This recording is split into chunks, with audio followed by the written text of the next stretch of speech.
जशपुर के गोलू फॉल रे। झरझर पानी गावत गाना, मन मोहे गोलू फॉल रे। मन मोहे गोलू फॉल रे। चटकपुर के हरियर डोंगरी, प्रकृति के रूप सजे है रे। अलोरी गांव के माया भरे रद्दा,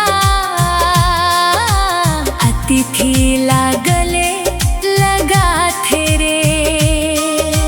साल सागौन के घना जंगल, सुघर छैहा डाल रे।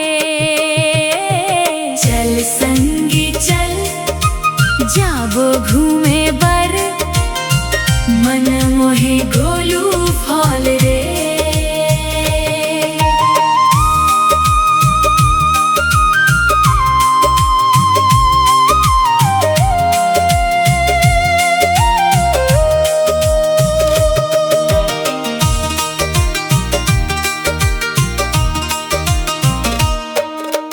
देने डेम के शांत किनारा, चमके पानी के धार रे।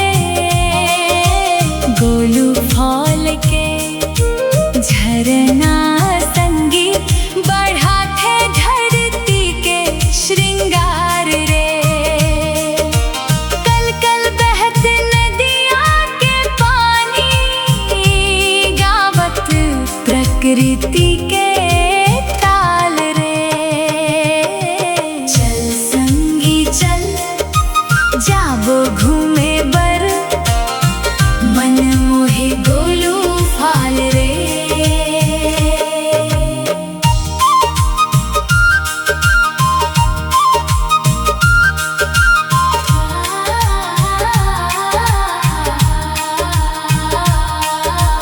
हायरो पावर डैम के मयाले, बिजली होवत तैयार रे। गाँव गाँव में उजियारा फैल थे, बड़ थे विकास अपार रे। प्रकृति और विज्ञान संग संग, गढ़त नवा मिसाल रे। चल संगी चल, जाबो घूमे बर, मन मोहे गोलू फॉल रे। अलोरी चटकपुर देने डेम, सबके अपन पहचान है। जशपुर जिला के गहना बन के, बढ़ावत धरती के मान रे। दूर दूर ले आवे लोगन, देखे ये कमाल रे। चल संगी चल, जाबो घूमे बर, जशपुर के गोलू फॉल रे। जय हो जशपुर के माटी मैया, जय हो हरियर संसार। गोलू फॉल के सुंदरता गाथा गूंजे बारंबार। चटकपुर अलोरी बेने डेम संग, बढ़े क्षेत्र के मान रे। गोलू फॉल रे, गोलू फॉल रे।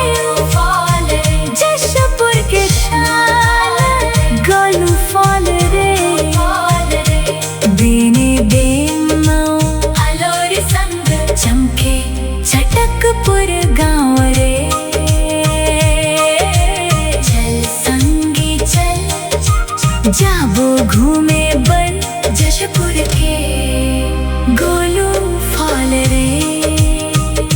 जशपुर के गोलू फॉल रे।